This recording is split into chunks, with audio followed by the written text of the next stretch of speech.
Miss, you need to move. This seat isn't for people like you. Rebecca Walsh's voice cut through the champagne-scented air of Skyline Airways' first-class cabin like a verdict. She wasn't whispering. She wasn't apologizing. Standing over seat 1A in her crisp navy uniform, she delivered the words like company policy, loud, certain, and final.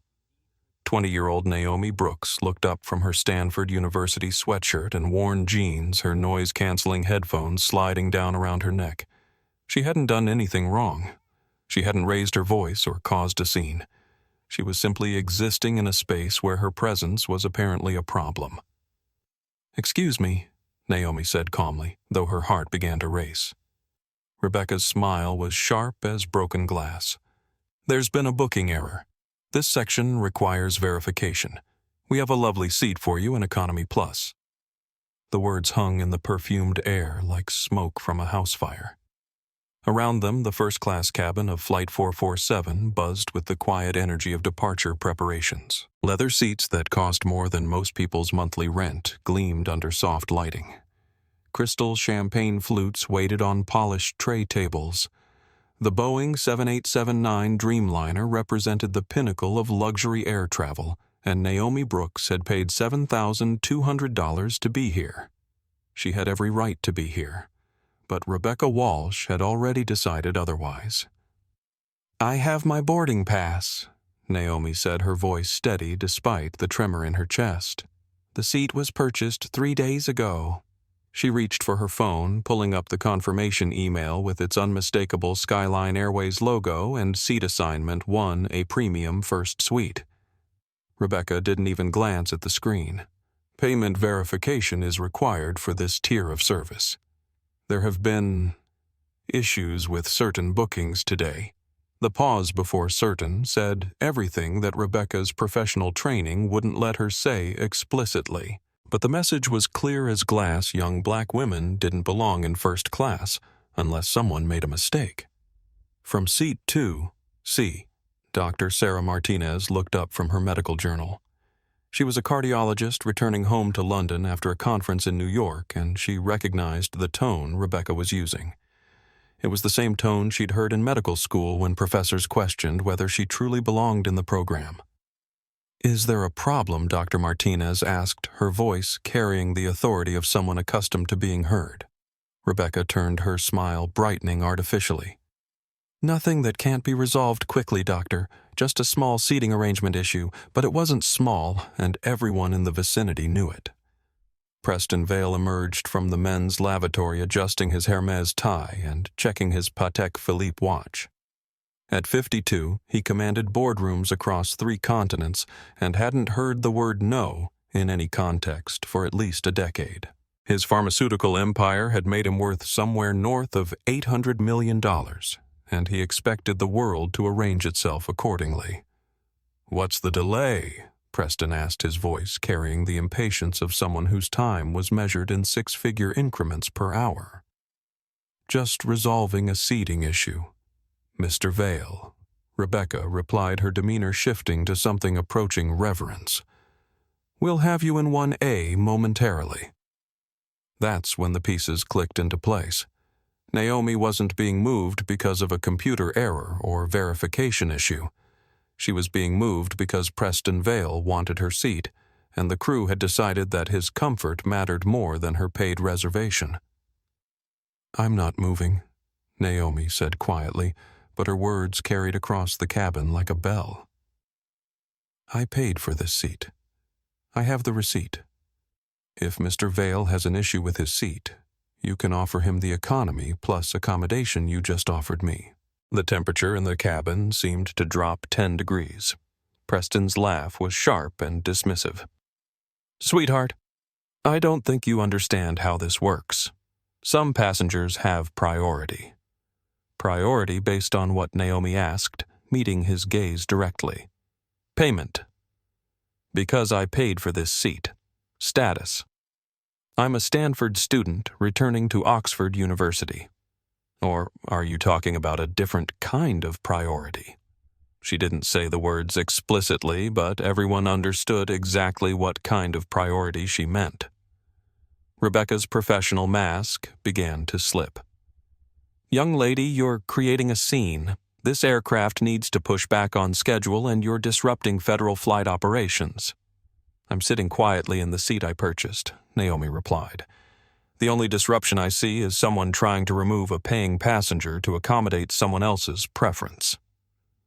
From across the aisle, James Patterson lowered his Wall Street Journal. As an investment banker, he'd seen his share of power plays, but this felt different. This felt wrong. He glanced at his phone, checking to see if anyone else was recording what was happening. Dr. Martinez was already ahead of him. Her phone was positioned discreetly, camera rolling, capturing every word of the exchange. Captain Rodriguez appeared from the cockpit, his 4 gold stripes catching the overhead lighting. He was a man who had flown for Skyline Airways for 15 years, and he prided himself on running efficient operations. Problems got solved quickly and quietly on his aircraft. "What seems to be the issue here?" he asked, his voice carrying the authority of ultimate responsibility for the flight. "Passenger in 1A is refusing to comply with crew instructions." Rebecca set her tone, suggesting this was a matter of aviation security rather than customer preference. Captain Rodriguez looked at Naomi, taking in her calm posture, her hands folded in her lap, her quiet dignity in the face of increasing pressure. She didn't look like someone causing a disturbance. She looked like someone being disturbed. "Miss, I'm going to need you to follow crew instructions," he said, though his tone was less aggressive than Rebecca's. "We have schedule pressures, and passenger cooperation is essential for safe operations." Captain Naomi said respectfully, "I understand your position, but I'm not disrupting anything. I'm sitting in the seat I paid for, and I haven't violated any federal aviation regulations. The only instruction I've received is to move to accommodate another passenger's preference, which isn't the same as a safety requirement." Preston stepped forward, his impatience boiling over. "Look, Captain, I have a merger meeting tomorrow morning that's worth more than this girl makes in a lifetime. Just move her to coach and let's get this plane in the air." The casual dismissal in his voice, this girl landed like a slap across the cabin. Dr. Martinez winced. James Patterson shook his head. Even some passengers who hadn't been paying attention looked up at the naked condescension. "I have a name," Naomi said quietly. "It's Naomi Brooks, and I'm not moving." Rebecca's patience evaporated entirely. "Fine. Captain, I'm formally requesting security assistance. We have a passenger refusing to comply with lawful crew instructions." Captain Rodriguez hesitated. In 15 years of flying, he'd never had to remove a passenger from first class for refusing to give up a paid seat. The situation felt unprecedented, and his training didn't cover how to handle precedent-breaking discrimination disguised as policy enforcement. "Security will be here shortly," he announced, then retreated toward the cockpit to radio ground control. Naomi felt her mouth go dry, but she kept her hands steady. She thought about her father, Andre Brooks, who had taught her that dignity was not negotiable, that respect was not a favor to be granted or withdrawn based on someone else's comfort level. "You're making a mistake," she said quietly, looking directly at Rebecca. "All of you." Preston smirked. "The only mistake here is thinking you belong in first class." From the galley area, Lisa Reyes watched the scene unfold with growing discomfort. As a junior flight attendant and one of the few Hispanic employees on the crew, she had experienced her own share of workplace bias. She knew exactly what she was witnessing, but speaking up meant risking her job. Dr. Martinez, meanwhile, had seen enough. She stood up, her medical authority lending weight to her presence. "This is discrimination," she said clearly, her voice carrying to every corner of the first-class cabin. "This young woman has done nothing wrong. She's sitting quietly in a seat she paid for. What you're doing is illegal and it's being recorded." She held up her phone, making it clear that everything was being documented. Rebecca's face flushed. "Ma'am, please return to your seat. This doesn't concern you." "Discrimination always concerns me," Dr. Martinez replied, "especially when it's this blatant.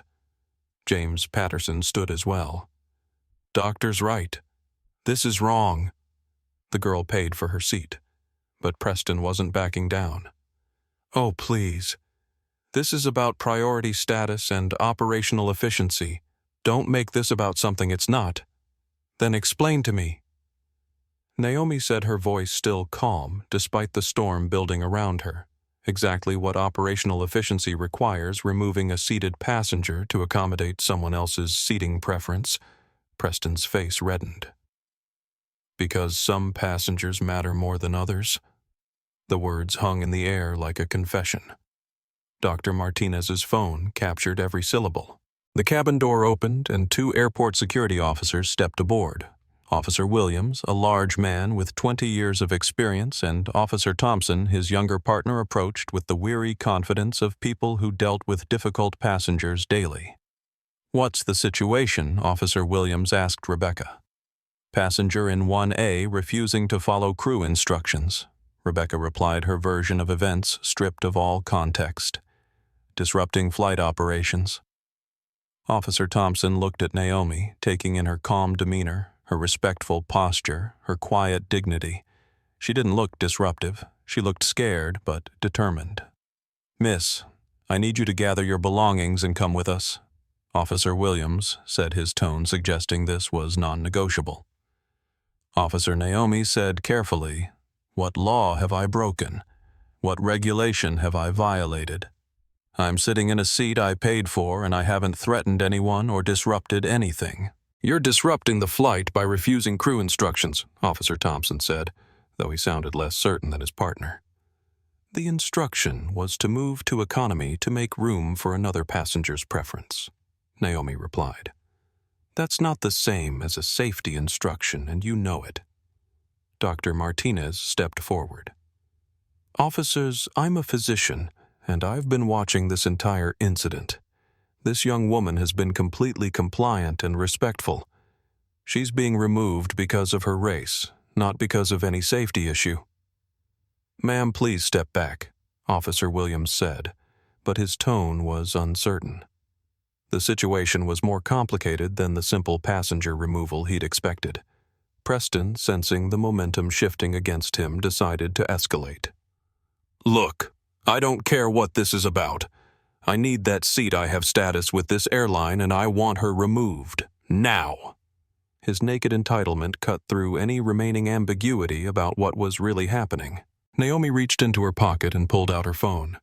She scrolled to her contacts and found the one labeled Dad. Her finger hovered over the call button. "You can remove me," she said quietly, her voice steady despite everything. "You can drag me off this plane if that's what you want to do. But you should know that this is being recorded and this won't end here." She pressed call. The phone rang once, twice.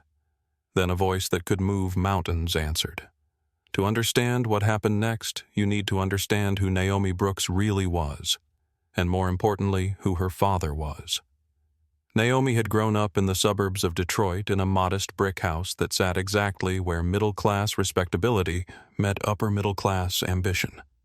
Her father, Andre Brooks, had purchased that house when Naomi was 7 years old, after his aviation company's first major contract had finally proven that a black man from the projects could build something that mattered.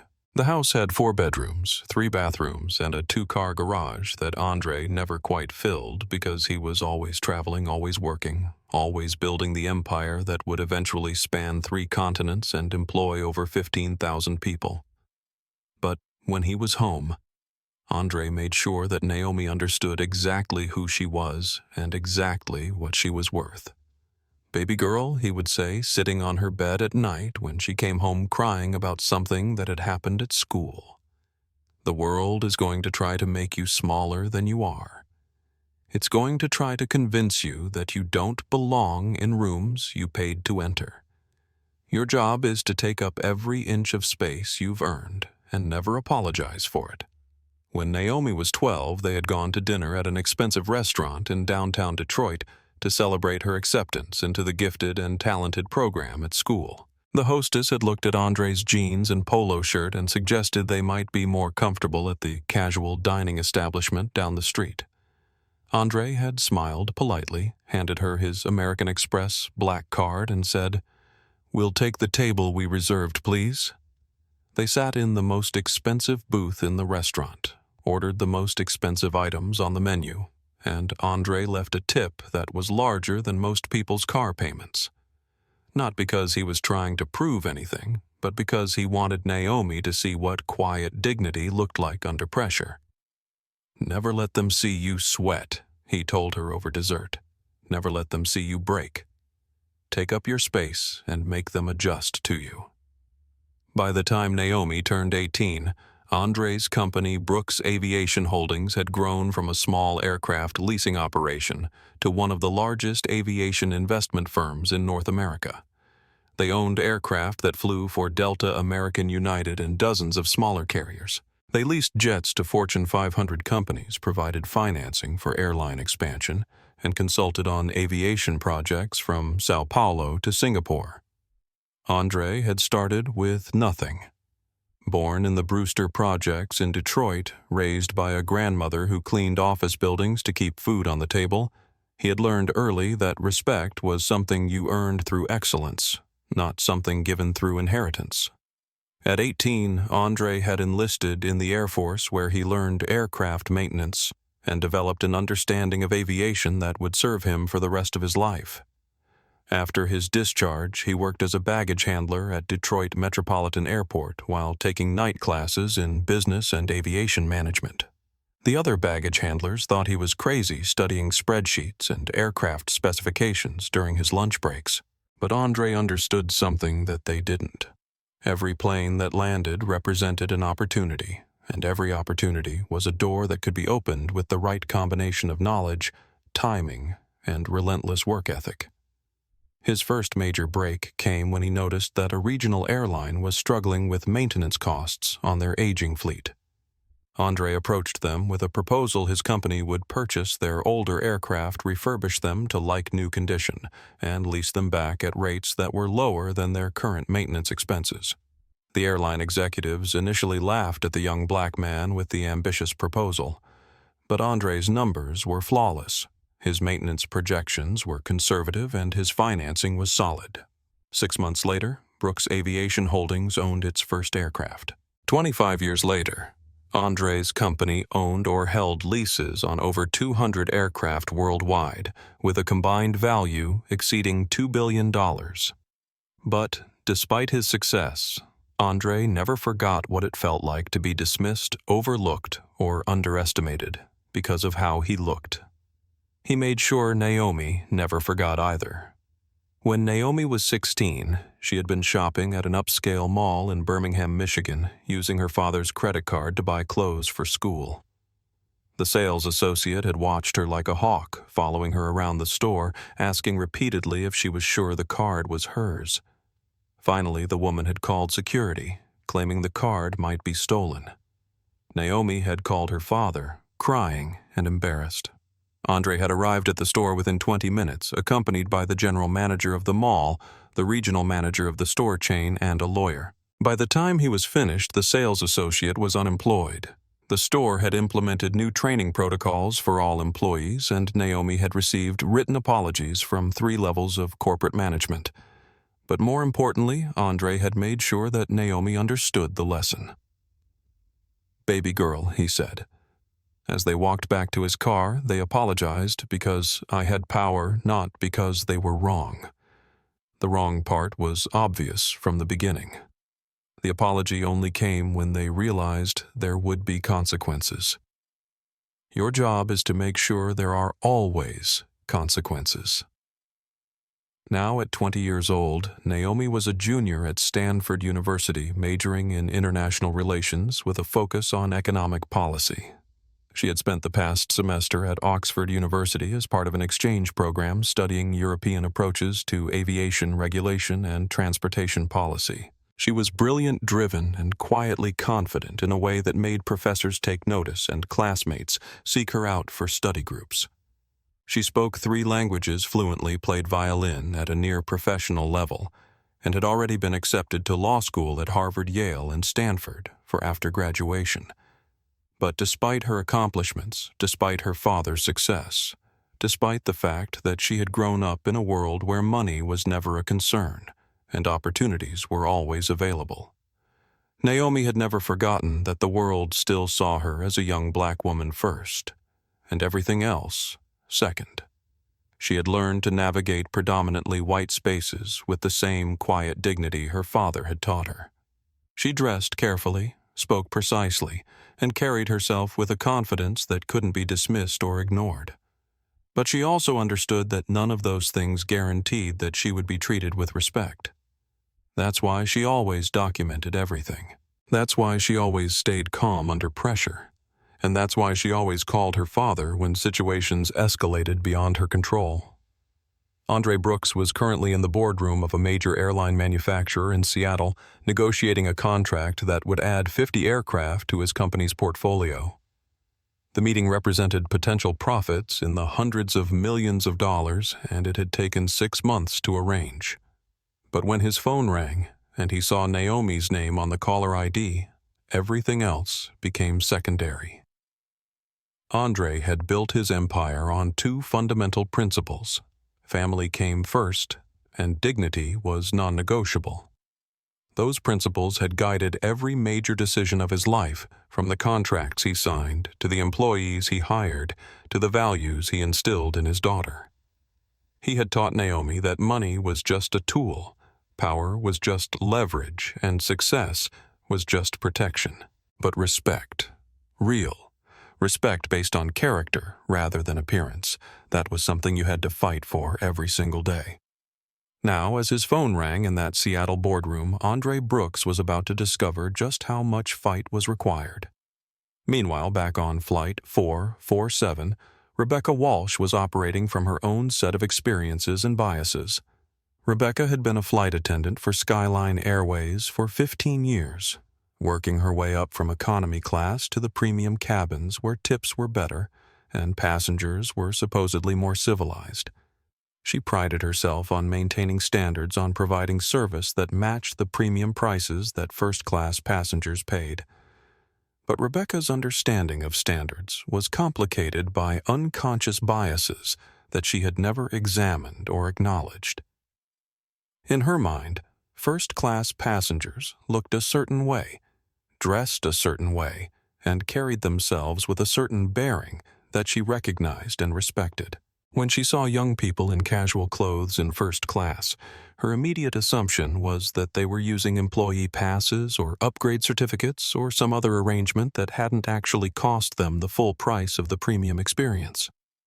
She wasn't consciously racist, but her definition of belongs here was shaped by 15 years of serving passengers who were overwhelmingly white, overwhelmingly middle-aged, and overwhelmingly male. Preston Vale represented everything Rebecca understood about first-class service. He was a regular customer, a high-status frequent flyer, and a man who tipped well and demanded excellence. When he expressed dissatisfaction with his seat assignment, Rebecca's instinct was to solve his problem as quickly and efficiently as possible. The fact that solving Preston's problem required displacing a young black woman didn't register as problematic in Rebecca's mind. It registered as operational efficiency. Captain Rodriguez, meanwhile, was caught between competing pressures that his training hadn't adequately prepared him to handle. He had been taught to support his crew to maintain schedule integrity and to resolve conflicts quickly and quietly. But he had also been taught that passenger safety and passenger rights were paramount, and nothing about Naomi's behavior suggested she posed any kind of safety risk. She was calm, respectful, and completely compliant with actual aviation regulations. The problem was that Rebecca had framed the situation as a crew authority issue, rather than what it actually was, a discrimination issue disguised as customer service. As the security officers prepared to remove Naomi from her seat, and as Preston Vale checked his watch with increasing impatience, and as Dr. Martinez continued recording everything on her phone, none of them had any idea that they were about to make one of the most expensive mistakes in aviation history. Because in that Seattle boardroom, Andre Brooks was looking at his phone, seeing his daughter's number, and preparing to stop everything he was doing to answer her call. And when Andre Brooks stopped everything to protect his daughter, the consequences reached far beyond a single airplane, a single route, or even a single airline. They were about to change everything. The phone in Andre's hand went straight to voicemail. On Flight 447, Naomi looked at her device with growing alarm as the call failed to connect. The aircraft's cellular service was already degrading as they prepared for departure, and she could see she was down to 1 bar. Having trouble reaching someone, Preston asked with obvious satisfaction, "Maybe next time you'll think twice before creating problems." Officer Williams stepped closer to Naomi's seat. "Miss, I need you to end the call and come with us. You're holding up this entire flight." "I'm not holding up anything," Naomi replied, her voice steady despite her racing heart. "You're choosing to create a disturbance by trying to remove a passenger who's done nothing wrong." "Done nothing wrong!" Rebecca's voice was getting louder, and other passengers were beginning to turn in their seats. "You've refused direct instructions from the flight crew. That's a federal offense." No, Dr. Martinez interjected, still recording. "Refusing safety instructions is a federal offense. Refusing to give up a paid seat to accommodate someone else's preference is not." James Patterson nodded in agreement. "She's right. This isn't about safety. This is about customer service, and what you're doing is discrimination." Preston turned on both of them with barely contained rage. "This is about priority status and operational efficiency. Some passengers have earned preferential treatment through loyalty and spending. This girl is obviously using some kind of employee pass or mistake fare." This girl, Naomi, said quietly, "paid $7,200 for this seat 3 days ago. I have the receipt, the confirmation, and the credit card statement. What I don't have is any requirement to prove my worthiness to people who've already decided I don't belong here." Captain Rodriguez returned from the cockpit, looking increasingly uncomfortable with the situation. "We need to resolve this quickly. We're already behind schedule, and ground control is asking for our pushback status." "Then push back," Dr. Martinez said. "This passenger is seated and compliant. There's no reason she can't fly in the seat she purchased." "There's been a seating reassignment," Rebecca insisted. "Operational requirements necessitate passenger cooperation." "What operational requirement?" Naomi asked. "The only requirement I see is Mr. Vale's preference for my seat over his assigned seat." Preston's composure finally cracked completely. "Look, sweetheart, I don't know how you afforded that seat, but I guarantee you I've spent more money with this airline in the past year than you'll spend in your entire lifetime. My comfort and convenience matter more than your feelings." The casual cruelty of the statement seemed to echo through the cabin. Several passengers shifted uncomfortably. Lisa Reyes, the junior flight attendant, moved closer to the galley, clearly torn between her job security and her conscience. "My feelings aren't the issue," Naomi replied. "My rights are, and my rights don't become less important because of how much money you've spent or how much you think you matter." Officer Thompson stepped forward, trying to project authority he wasn't entirely sure he possessed. "Ma'am, we've been called to resolve a disturbance. You can cooperate voluntarily, or we can escalate this situation." "What situation?" Naomi asked, her voice still calm but growing stronger. "I'm sitting quietly in a seat I paid for. The only situation here is someone trying to remove me illegally." "It's not illegal," Officer Williams said, though he sounded less certain than he had when he'd first boarded. "The crew has authority over passenger seating." "For safety reasons," Dr. Martinez said loudly. "Not for preference reasons. What you're doing is illegal discrimination, and you're all complicit in it." Rebecca's face was flushed with anger and embarrassment. "Doctor, I need you to return to your seat and stop interfering with crew operations. I'm not interfering. I'm witnessing, and I'm recording, and I'm going to make sure this doesn't disappear down some corporate memory hole." Preston checked his watch again with theatrical impatience. "Captain, I have a $1 billion merger meeting tomorrow morning.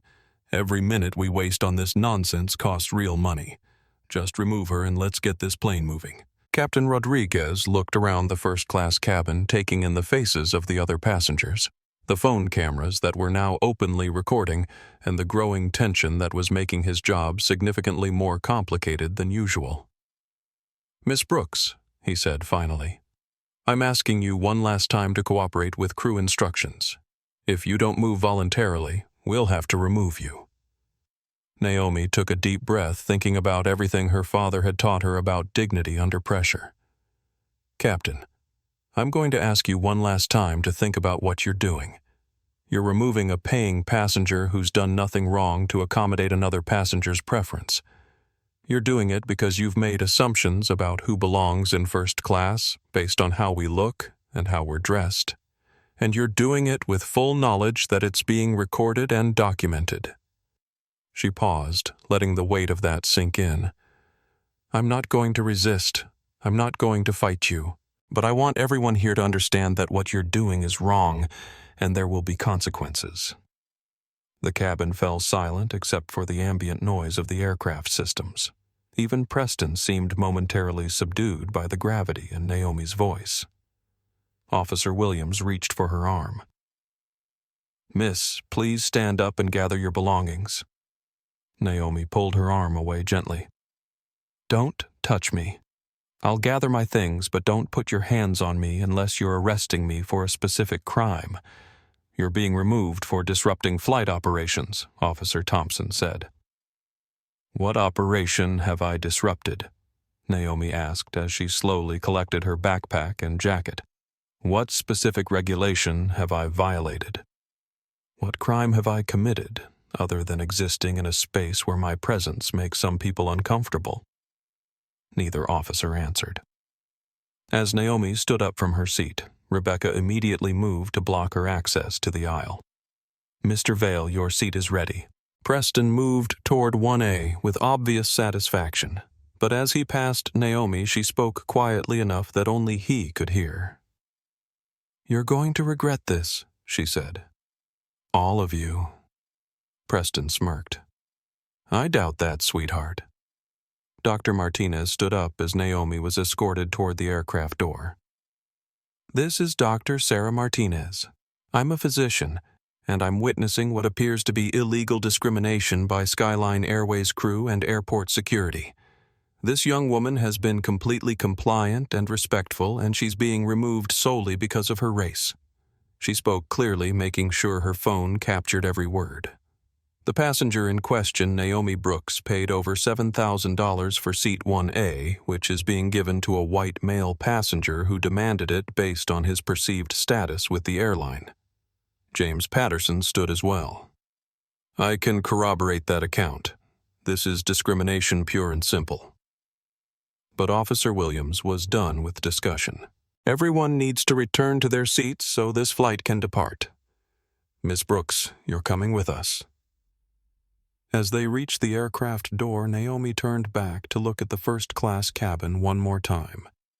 Preston was already settling into her seat, adjusting the reading light and reaching for the champagne that had been intended for her.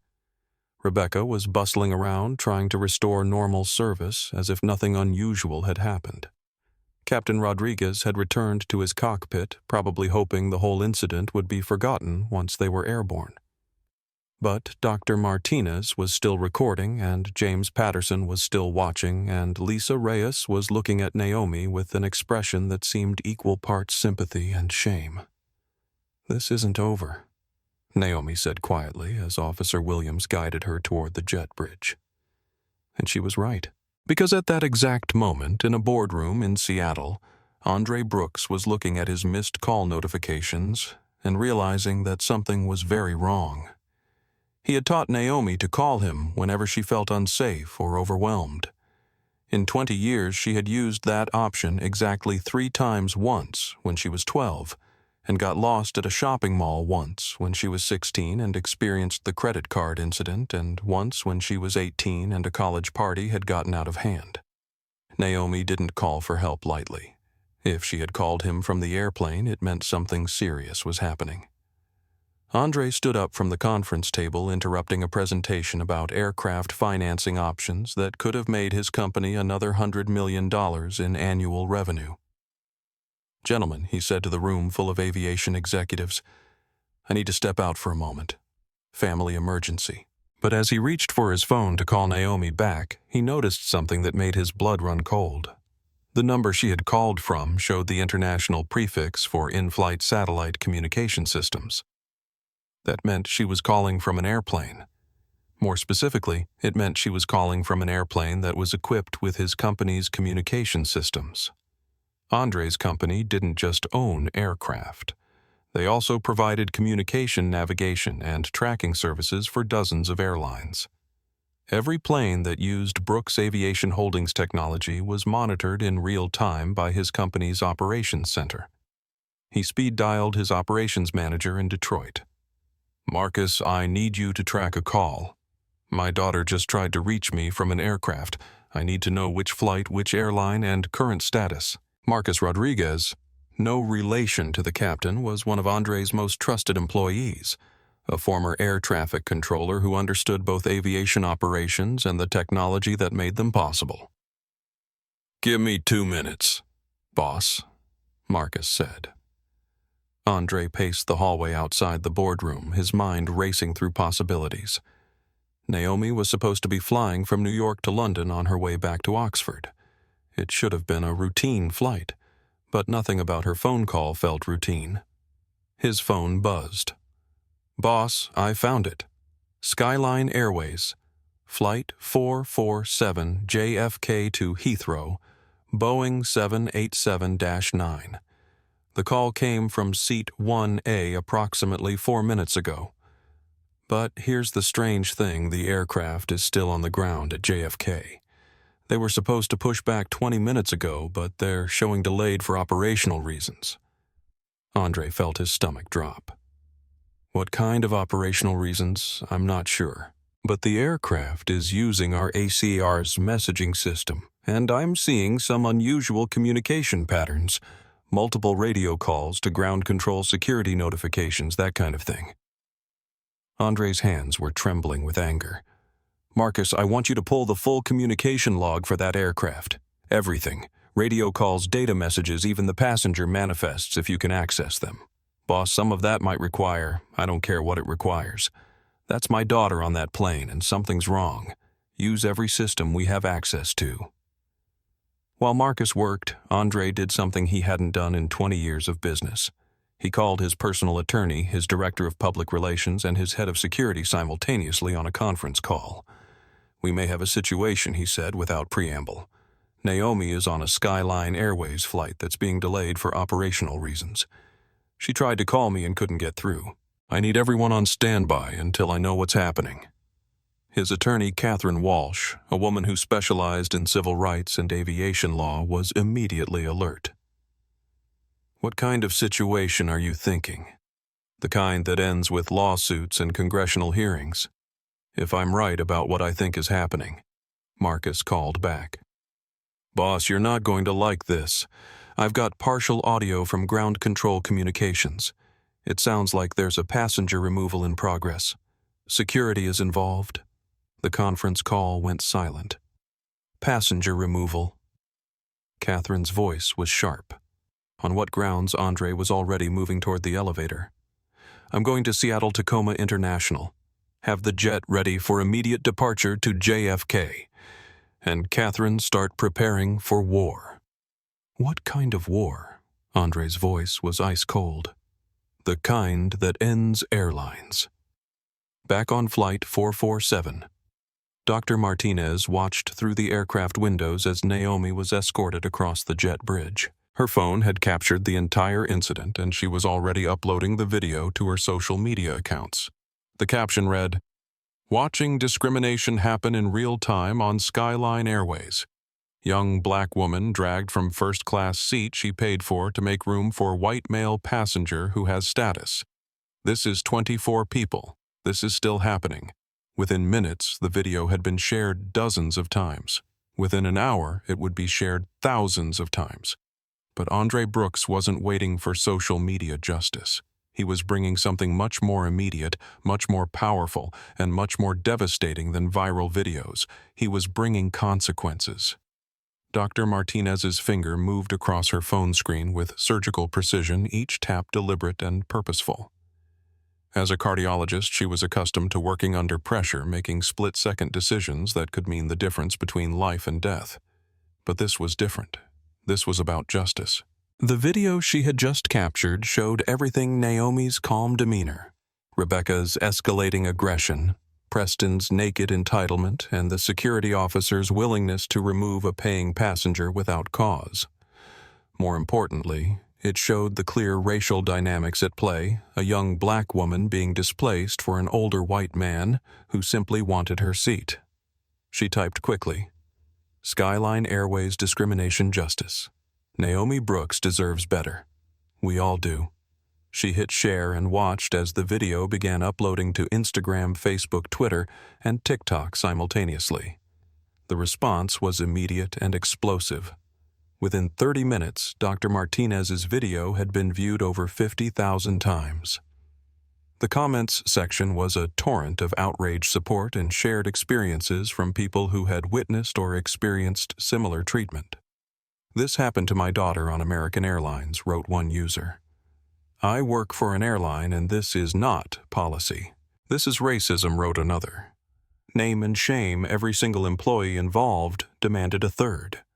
But the most powerful responses came from people who knew exactly what they were witnessing because they had lived it themselves. Celebrity chef Marcus Johnson, who had 8 million followers across social platforms, shared the video with his own commentary. "This is why I fly private now. This is 2024, and young black women are still being told they don't belong in spaces they paid for. Unacceptable." Civil rights attorney Brian Stewart, known for his high-profile discrimination cases, quote, tweeted the video. "Everything about this removal was illegal. The crew, the security officers, and the airline are all liable for civil rights violations. This young woman has a strong case. But the most significant share came from someone unexpected. Monica Torres, a popular TikTok creator with over 12 million followers, who happened to be a former Skyline Airways flight attendant. Monica's response video, recorded in her car in the parking lot of her current job, was raw and unfiltered. "Y'all, I worked for Skyline for 3 years and I can tell you exactly what happened here," she said, her voice shaking with emotion. "That girl was removed because she didn't look like what they think first-class passengers should look like. I've seen this happen before. I've been told to handle situations like this before, and I quit because I couldn't be part of a system that treats people this way." Monica's video was shared over 200,000 times in the first hour alone. Meanwhile, James Patterson had returned to his seat on Flight 447, but he couldn't concentrate on his Wall Street Journal. The image of Naomi being escorted off the plane was burned into his mind. As an investment banker, he understood power dynamics, market forces, and risk assessment better than most people. And what he had just witnessed was a massive risk that Skyline Airways apparently hadn't calculated. He pulled out his phone and opened his LinkedIn profile, where he had over 15,000 professional connections in finance, business, and corporate leadership. "Just witnessed blatant discrimination on Skyline Airways Flight 447, he wrote. "Young black woman dragged from first-class seat she paid $7,200 for to accommodate white male passenger who demanded her seat. As someone who flies 200,000 miles per year, I can tell you this was not about operational necessity. This was about racism, pure and simple. Skyline Airways should be held accountable."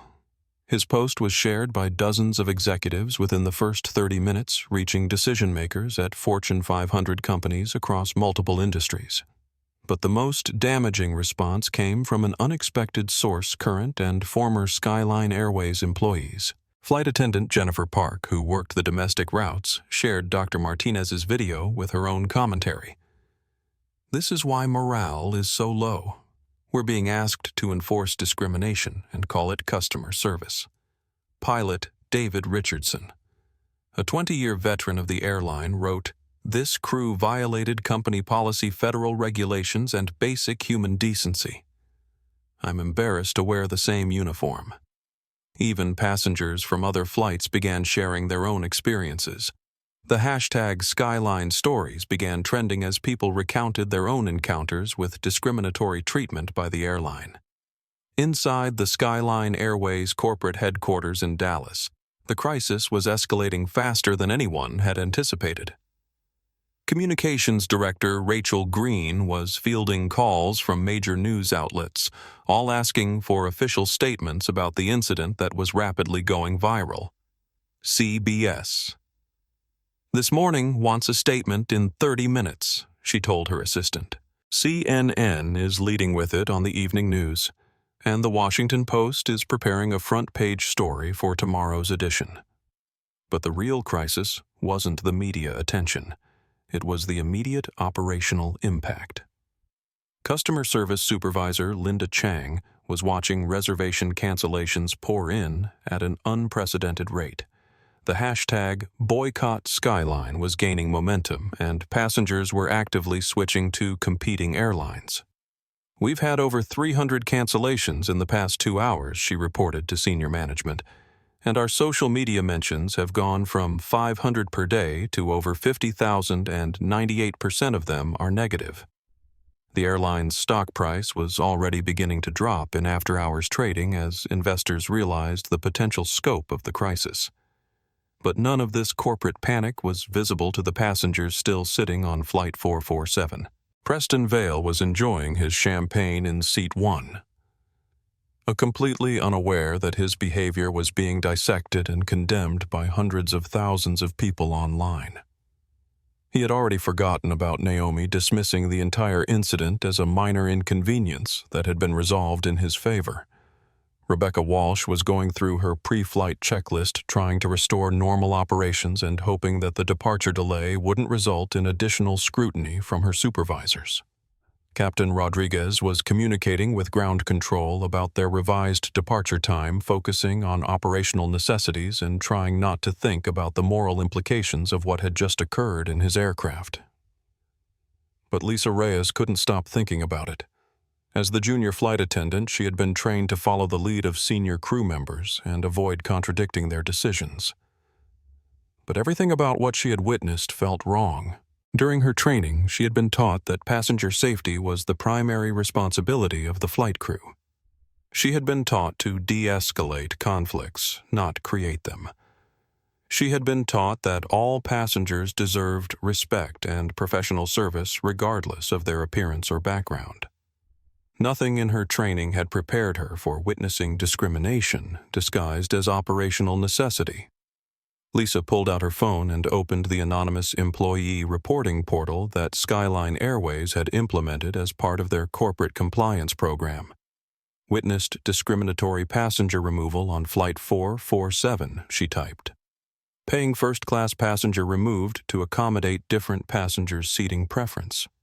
Removal appeared to be based on racial bias rather than any operational necessity. Crew violated company anti-discrimination policies. She hesitated for a moment, knowing that filing the report could lead to scrutiny of her own actions. But then she thought about Naomi's dignity under pressure and the calm way she had accepted being treated unjustly. She hit submit. The report was immediately flagged as high priority and forwarded to corporate compliance, where it would become part of a federal investigation that was already beginning to take shape. Because while social media was powerful and public outrage was growing, and corporate crisis management teams were scrambling to control the damage, there was another force at work that none of them had anticipated. Andre Brooks was no longer just a concerned father. He was a man with the resources to investigate the connections to expose and the determination to ensure that what happened to his daughter would never happen to anyone else. His private jet was already in the air, racing toward New York, with a team of attorneys, investigators, and public relations experts who specialized in corporate accountability. But more importantly, Andre was carrying something that would change everything. The detailed operational logs from the aircraft his daughter had been removed from. Because Brooks Aviation Holdings didn't just provide communication services to Skyline Airways. They also provided the data systems that tracked every passenger interaction, every crew communication, and every operational decision made on their aircraft. Andre had complete access to everything that had happened on Flight 447, from the moment Naomi boarded to the moment she was removed. And what those logs revealed was going to destroy more than just careers. It was going to destroy the entire corporate structure that had enabled the discrimination in the first place. The war was about to begin. The Gulfstream G650 cut through the evening sky like a silver bullet, carrying Andre Brooks and his team toward John F. Kennedy International Airport at nearly the speed of sound. Inside the luxurious cabin, Andre sat surrounded by laptops, legal documents, and three of the most feared corporate attorneys in the United States. Catherine Walsh, his lead counsel, was reviewing preliminary findings with the intensity of a surgeon preparing for a life-saving operation. "We have everything, Andre. Flight data, communication logs, passenger manifests, even the internal crew communications. This isn't just discrimination. It's a federal civil rights violation with documented evidence." Marcus Rodriguez, patched in via satellite from the Brooks Aviation Operations Center in Detroit, had been working non-stop to compile the data. Boss, the aircraft communication logs show that the crew never reported any safety issues, never cited any federal regulations, and never followed any established protocol for passenger removal. They created their own justification after the fact. Andre's hands were steady, but his voice carried the controlled fury of a man who had built an empire specifically to protect his family from exactly this kind of treatment. "What about the passenger they moved her for Preston Vale?" Catherine replied, reading from her notes. "Pharmaceutical executive frequent flyer, but no special status that would justify displacing a confirmed passenger. His seat assignment was valid, but so was Naomi's. The crew simply decided his comfort mattered more than her rights." The third attorney, civil rights specialist David Rodriguez, looked up from his laptop. "I've been researching the crew members involved.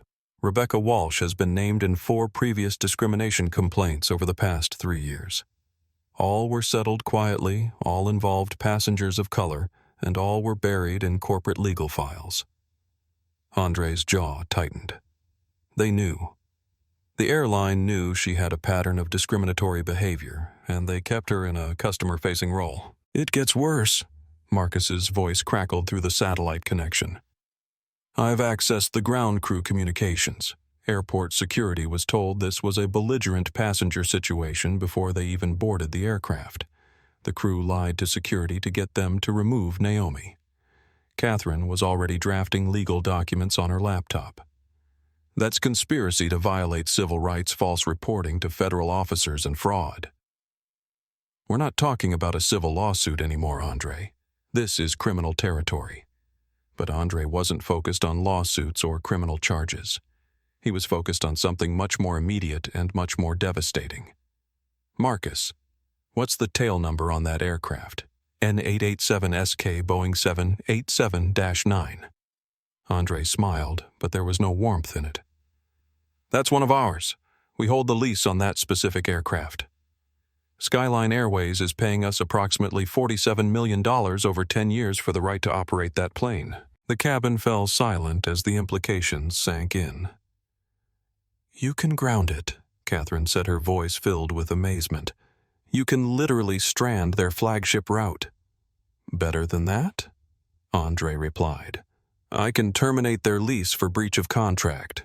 Discrimination on one of our aircraft violates the moral turpitude clause in our leasing agreement." David was already pulling up contract law on his laptop. "If you invoke the moral turpitude clause, Skyline Airways would lose not just that aircraft, but potentially their entire fleet agreement with Brooks Aviation." "How many planes are we talking about?" 43 aircraft across their international and domestic routes, Andre said quietly. "Combined value of approximately $800 million. The Gulfstream began its descent into JFK, and Andre looked out the window at the airport lights below. Somewhere down there, his daughter was being treated like a criminal for the crime of existing in a space where her presence made some people uncomfortable. Catherine, I want you to call Skyline Airways CEO Michael Harrison directly. Tell him that Andre Brooks is en route to JFK, that we have documented evidence of civil rights violations on one of our aircraft, and that he has exactly 1 hour to meet me at the airport before I start terminating contracts. Andre Catherine said carefully, if you ground their fleet, you're talking about stranding hundreds of thousands of passengers, disrupting international routes, and potentially bankrupting a major airline. Andre looked at her with eyes that had seen discrimination, fought through poverty, and built an empire from nothing but determination and refusal to accept injustice. They should have thought about that before they dragged my daughter off an airplane. Meanwhile, at JFK Airport, Naomi sat in an airport security office, still wearing her Stanford sweatshirt, still maintaining the dignity her father had taught her, but feeling smaller than she had ever felt in her life. The security office was sterile and cold, with fluorescent lighting that made everything look washed out and unreal. Officer Williams had processed her removal as a non-compliance with crew instructions, which wasn't technically an arrest, but felt like one. Your father called, Officer Thompson said, looking uncomfortable as he realized the situation was more complicated than they had initially understood. He's apparently some kind of aviation executive. He wanted to know why you were detained. Naomi looked up with interest. What did you tell him that you were removed from the aircraft for disrupting flight operations? Officer Williams replied, though he sounded less confident than he had an hour earlier. And what did he say? The officers exchanged glances. He said we had made a mistake, and that we would understand the scope of that mistake very shortly. Before Naomi could respond, her phone buzzed with a text message from her father. Baby girl, I'm landing in 20 minutes. Don't say anything else to anyone until I get there. This ends now. Back on flight 447. The atmosphere in first class had shifted dramatically. Dr. Martinez's video had gone viral, and passengers were beginning to recognize that they had witnessed something significant. James Patterson was fielding calls from colleagues who had seen his LinkedIn post.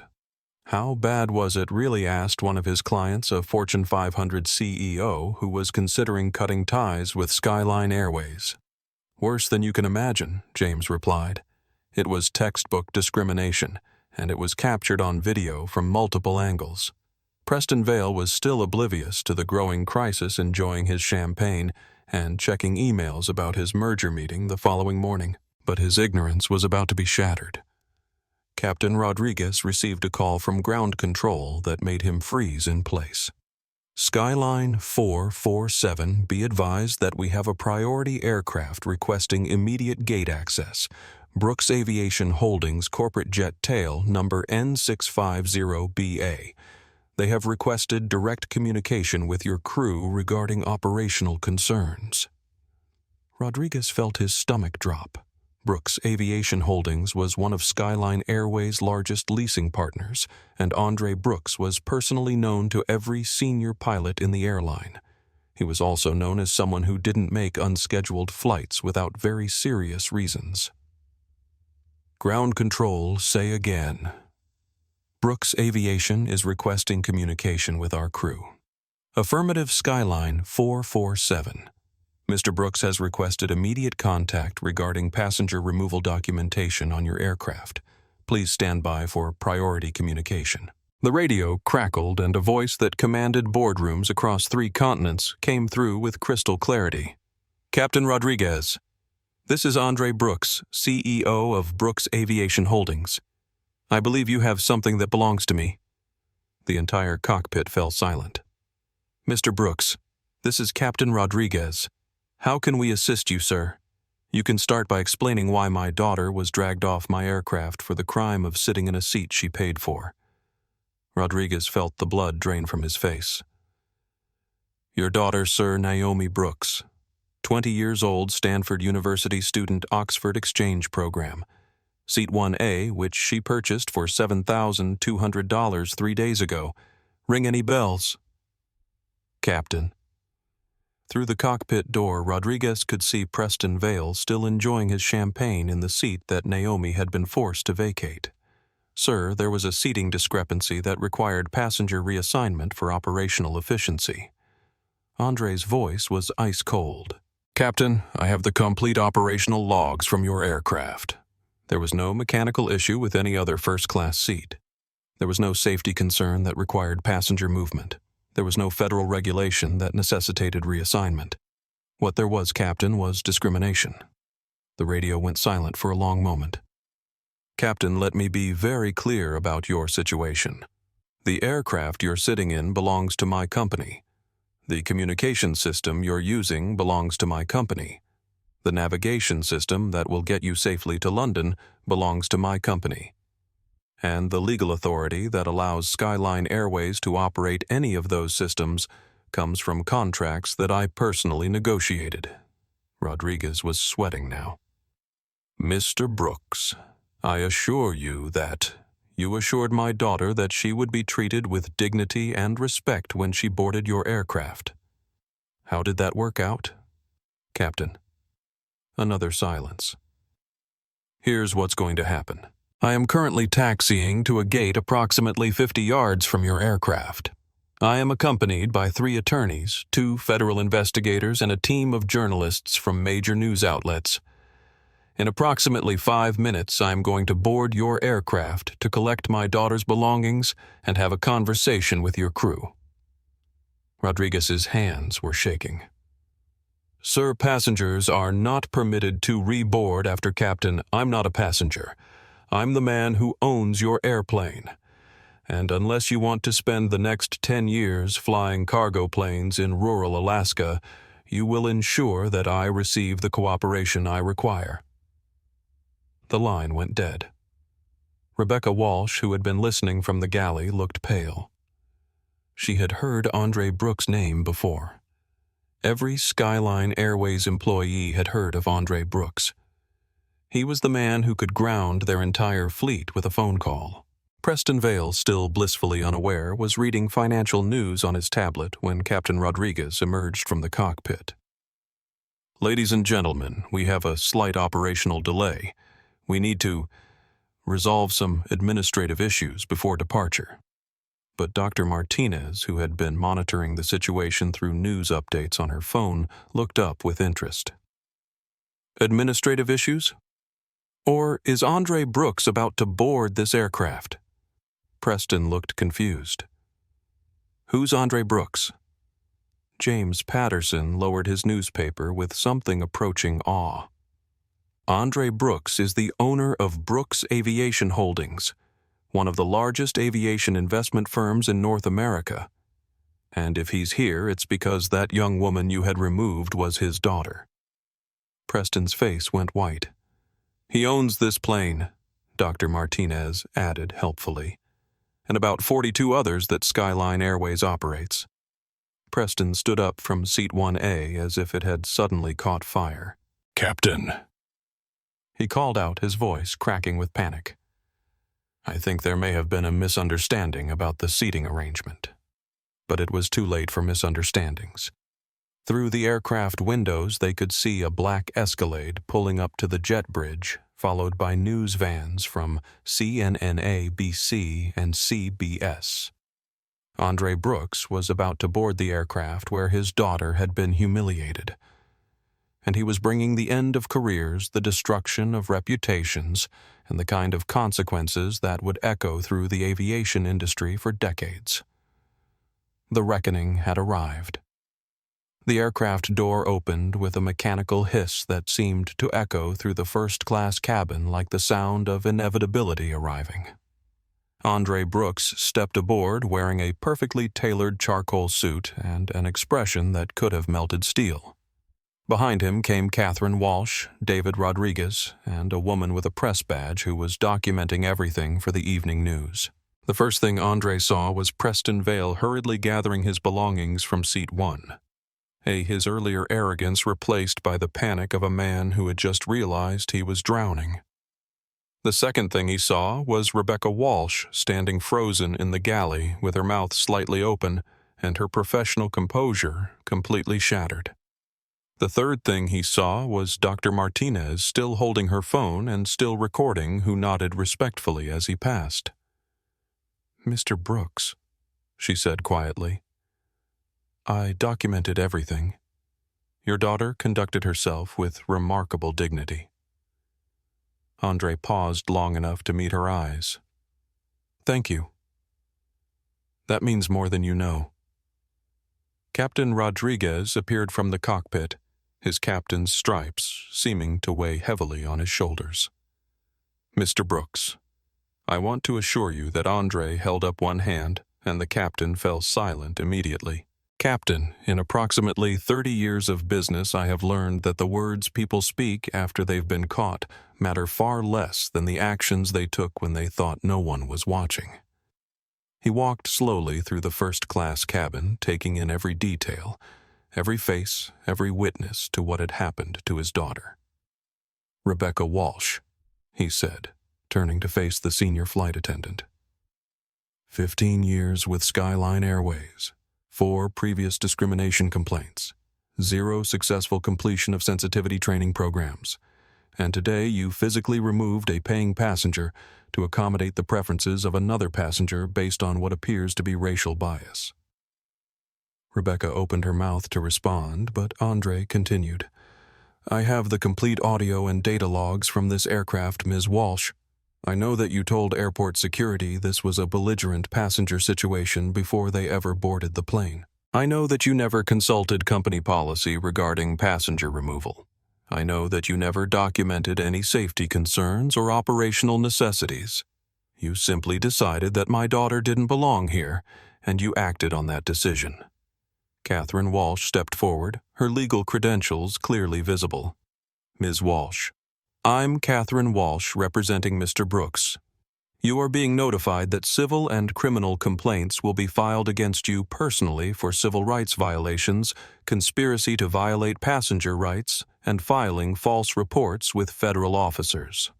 Rebecca's composure cracked entirely. We had operational requirements. Mr. Vale is a preferred customer." "Mr. Vale," Andre said, turning to Preston, who was attempting to blend into the aircraft wall, had a confirmed seat assignment in 1F. "My daughter had a confirmed seat assignment in 1A. The only thing that changed was your decision that his comfort mattered more than her rights." Preston tried to speak, his voice barely above a whisper. "Mr. Brooks, I had no idea.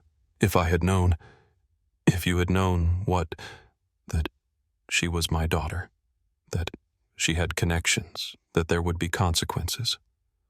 Andre's voice was dangerously quiet. "So you're saying that if she had been any other young black woman without powerful family connections, your behavior would have been acceptable?"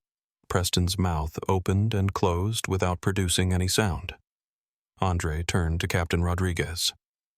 "Captain, I'm declaring an operational emergency on this aircraft under the authority granted to me as the lessor of this equipment." Rodriguez looked confused. "Sir, what kind of operational emergency?" "Discrimination emergency. This aircraft is hereby grounded pending a complete investigation by federal authorities, the Department of Transportation, and our company's compliance team." He pulled out his phone and made a call. "Marcus, execute Protocol 7 on aircraft N887SK. Immediate operational suspension. Within seconds, every system on the aircraft that was provided by Brooks Aviation Holdings went into security lockdown mode. The communication system's navigation equipment and even the in-flight entertainment system displayed the same message: Aircraft Operational Authority suspended by lessor." Captain Rodriguez stared at his instrument panel in amazement. "Mr. Brooks, you can't just Captain. I suggest you read your leasing agreement more carefully. Section 15.3 specifically gives Brooks Aviation Holdings the authority to suspend operations of any aircraft being used in violation of federal civil rights law or company moral standards. This aircraft will not fly again until every employee involved in this incident has been terminated and a complete federal investigation has been completed." Dr. Martinez continued recording her phone, capturing everything for the growing audience on social media. "This is unprecedented," she said, speaking to her followers. "Andre Brooks is literally grounding a commercial aircraft to protect his daughter's civil rights. James Patterson stood up from his seat, extending his hand to Andre. "Sir, I witnessed everything that happened here. Your daughter was treated shamefully, and she handled it with more grace than these people deserved." Andre shook his hand. "Thank you for speaking up. Too often people see injustice and stay silent because it's not convenient to get involved." "Where is Naomi now?" Dr. Martinez asked. "Airport security office," Andre replied. "She's being held on charges that will be dropped within the hour, but she shouldn't have spent 1 minute in detention for the crime of occupying space that made some people uncomfortable." He turned to address the entire first-class cabin, his voice carrying to every seat. "Ladies and gentlemen, I apologize for the disruption to your travel plans. But I want you to understand what happened here today. My daughter, a Stanford University student with a confirmed first-class ticket that she purchased with her own money, was dragged off this aircraft because some people decided that she didn't look like she belonged here. The cabin was absolutely silent. She was accused of fraud with no evidence. She was accused of disruption while remaining completely calm. She was removed by security officers who were told she was belligerent when she had never raised her voice. And she was replaced by a passenger who believed his status entitled him to someone else's seat. Preston Vale looked like he wanted to disappear entirely. This aircraft will remain grounded until Skyline Airways can demonstrate that they have addressed the culture of discrimination that made this incident possible. Your flights will be rescheduled on other carriers at Skyline Airways' expense, and I personally guarantee that every employee involved in this incident will face both legal and professional consequences." Lisa Reyes, the junior flight attendant who had filed the anonymous report, stepped forward hesitantly. "Mr. Brooks, sir, I want you to know that I filed a complaint about what happened. What they did was wrong, and it doesn't represent what most of us believe." Andre looked at her with something approaching warmth. "What's your name, Lisa Reyes, sir? Ms. Reyes, your complaint is already part of the federal investigation file, and your willingness to speak up will be noted in your personnel record. Thank you for having the courage to do what's right." Catherine Walsh was already on her phone with the Skyline Airways executive team. "Michael Harrison needs to be at JFK within 2 hours, or we start terminating aircraft leases tonight. This is not a negotiation."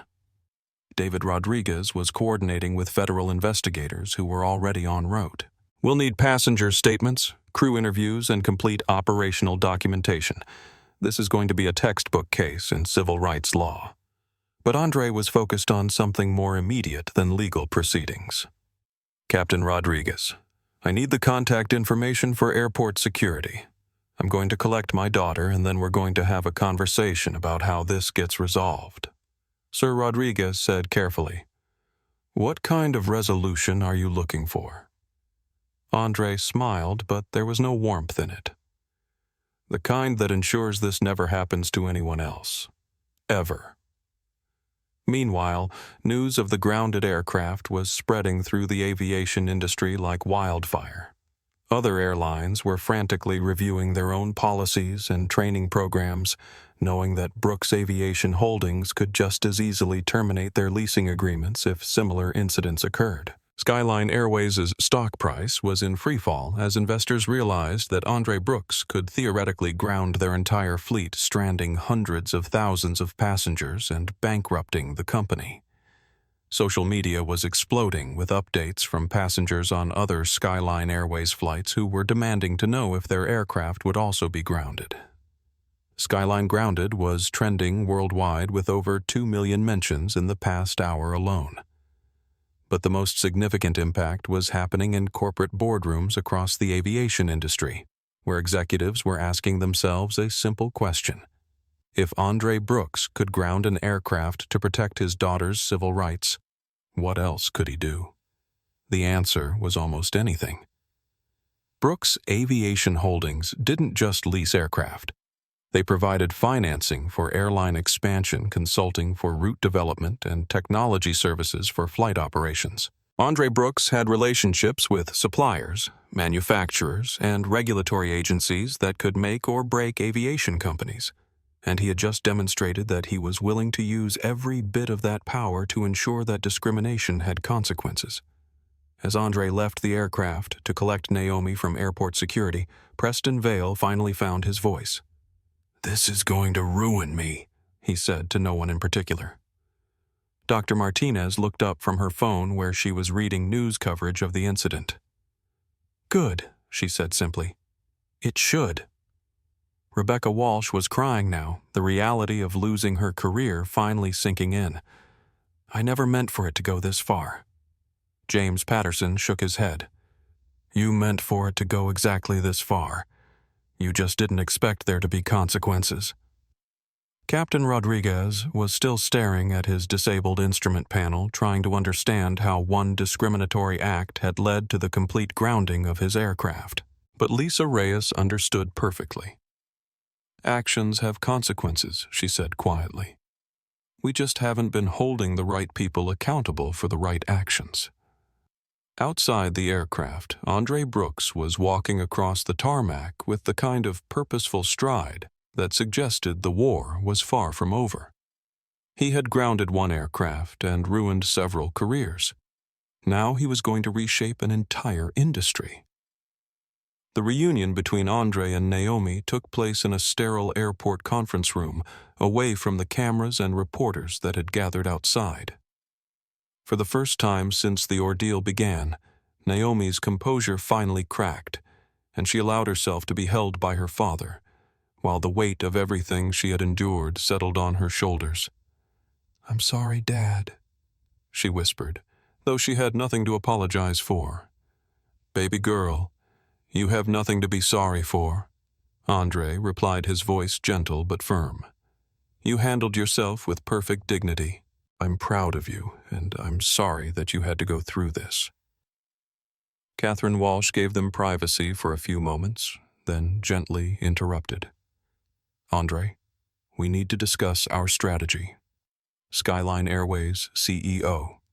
Michael Harrison is en route, and federal investigators are already reviewing the evidence we've provided." Andre looked at his daughter, seeing the exhaustion in her eyes, but also the strength that had carried her through the crisis. "Naomi, how do you want this to end?" It was the question that would shape everything that followed. Naomi was quiet for a long moment, thinking about the humiliation she had experienced, but also about Dr. Martinez standing up for her, about James Patterson speaking truth about Lisa Reyes filing a report even when it might cost her job. "I want to make sure this doesn't happen to anyone else," she said finally. "I don't want revenge. I want change." Andre smiled with genuine pride. "Then that's what we'll do." 3 hours later, Michael Harrison arrived at JFK looking like a man who understood that his company's survival hung in the balance. The CEO of Skyline Airways had built his career on operational efficiency and customer service excellence, but nothing had prepared him for the scope of the crisis he was facing. The meeting took place in a private conference room at the airport with Andre, Naomi, Catherine Walsh, and David Rodriguez on one side of the table, and Harrison with his own legal team on the other. Mr. Brooks Harrison began, "I want to personally apologize for what happened to your daughter. This incident does not represent the values or standards of Skyline Airways." Andre's response was measured but direct.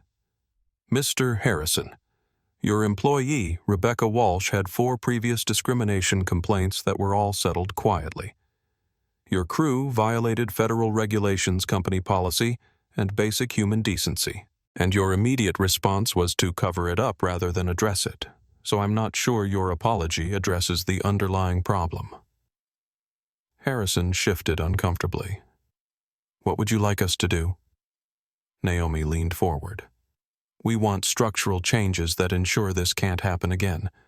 Not just to me, but to anyone." Catherine Walsh slid a document across the table. "Our demands are outlined here. Complete termination of all employees involved in the incident. Mandatory bias training for all customer-facing staff conducted by independent civil rights organizations. creation of an independent passenger advocacy office with real authority to investigate complaints, and establishment of a $50 million fund to support civil rights education and aviation diversity programs. Harrison's legal team huddled together, whispering frantically. The demands were significant, but the alternative, having Naomi Brooks terminate their aircraft leases, would be catastrophic. "We can agree to the personnel changes and training programs," Harrison said carefully, "but $50 million is less than the cost of replacing the aircraft we could ground," Andre replied smoothly, "and far less than the cost of the federal investigation and civil rights lawsuits that will follow if we can't reach an agreement." David Rodriguez placed another document on the table. "We've also prepared a consent decree that would place Skyline Airways under federal oversight for civil rights compliance. The Department of Justice has already expressed interest in pursuing this route if voluntary compliance isn't possible. The negotiations continued for 4 hours, but the outcome was never really in doubt. Naomi Brooks had too much leverage, and Skyline Airways had too much to lose. By midnight, they had reached an agreement that would fundamentally change how the airline operated. Rebecca Walsh was terminated immediately, along with the security officers and Captain Rodriguez. Preston Vale was banned from all Skyline Airways flights for life, and his company's corporate travel contract was terminated. But the most significant changes were structural. Every Skyline Airways employee would undergo 40 hours of bias training conducted by the Southern Poverty Law Center and the NAACP. The airline would establish an independent office of passenger advocacy, staffed by civil rights attorneys with the authority to investigate and resolve discrimination complaints. And the $50 million Naomi Brooks Foundation would provide scholarships for underrepresented students in aviation engineering and civil rights law. The settlement was announced at a press conference the following morning, with Naomi standing beside her father as he addressed the assembled media. "Yesterday, my daughter was discriminated against simply for existing in a space where some people thought she didn't belong," Andre said. "Today, we're announcing changes that will ensure no passenger faces that kind of treatment again." Naomi stepped to the microphone, her voice clear and strong. "What happened to me was wrong, but it wasn't unique. Every day, people are told they don't belong in spaces they've earned access to. The difference is that I had the privilege of a father with resources to fight back. Today's agreement ensures that everyone will have that protection regardless of their family connections." The impact extended far beyond Skyline Airways. Within a week, Delta, American United, and Southwest had all announced their own enhanced civil rights training programs. The hashtag Dignity at Altitude became a rallying cry for passenger rights advocates, and Congress announced hearings on discrimination in commercial aviation. Dr. Sarah Martinez used her platform to advocate for bystander intervention training, helping passengers understand how to safely document and report discrimination when they witnessed it. James Patterson became a vocal advocate for corporate accountability, speaking at business conferences about the responsibility of executives to speak up when they witnessed injustice. Lisa Reyes was promoted to senior flight attendant and became a trainer for the new bias awareness programs, helping other employees understand how to recognize and prevent discrimination. But the most significant change was cultural. The aviation industry, which had long operated under informal hierarchies based on appearance, wealth, and social status, was forced to confront the reality that dignity was not negotiable and respect was not a privilege to be granted or withdrawn. 6 months later, Naomi returned to Oxford to complete her studies, but her focus had shifted. She changed her major to civil rights law and began working with international human rights organizations to address discrimination in transportation systems worldwide. Andre continued to run Brooks Aviation Holdings, but he also established the Brooks Institute for Transportation Justice, a think tank focused on ensuring equal access to mobility regardless of race, gender, or economic status. The Naomi Brooks Foundation provided its first scholarships 9 months after the incident, supporting 50 students from underrepresented communities who were pursuing careers in aviation engineering and civil rights law. 1 year after Flight 447, Naomi was invited to speak at the International Aviation Rights Conference in Geneva. Her speech, titled "The Right to Dignity at Any Altitude," became a foundational document for passenger rights advocates worldwide. "What I learned that day," she told the assembled delegates, "is that discrimination thrives in the silence of good people who choose comfort over courage. But when we decide that dignity matters more than convenience, when we choose to speak up rather than stay silent, we don't just protect ourselves, we protect everyone who comes after us." The standing ovation lasted for 5 minutes. But perhaps the most powerful moment came 18 months later, when Naomi boarded Skyline Airways Flight 447 for the first time since the incident. She was returning to Oxford from Christmas break with her family, and she had specifically requested seat 1A, the same seat from which she had been removed. The captain was Maria Rodriguez, no relation to the previous captain, a Latina woman who had been promoted as part of Skyline Airways' new diversity initiative. The senior flight attendant was Marcus Thompson, a young black man who had graduated from one of the Naomi Brooks Foundation scholarship programs. "Welcome aboard," Ms. Brooks, Captain Rodriguez announced over the intercom. "We're honored to have you flying with us today, and we want you to know that this aircraft operates under a zero-tolerance policy for discrimination of any kind." As the plane pushed back from the gate, Naomi looked around the first-class cabin, which was more diverse than it had ever been before. The changes initiated by her experience had created opportunities for people who had never before seen themselves represented in premium travel spaces. Dr. Martinez, who had become a friend and occasional travel companion, was seated across the aisle. "How does it feel to be back?" she asked. Naomi smiled, putting on her noise-canceling headphones and settling in for the flight. "It feels like justice," she said simply. As Flight 447 lifted off from JFK, carrying her toward her future, Naomi Brooks closed her eyes and finally got the peaceful flight she had originally sought. The sky belonged to everyone now, she had made sure of that. Sometimes justice doesn't roar with vengeance. Sometimes it whispers with quiet dignity. And sometimes it simply takes its rightful seat and changes the world from 30,000 feet.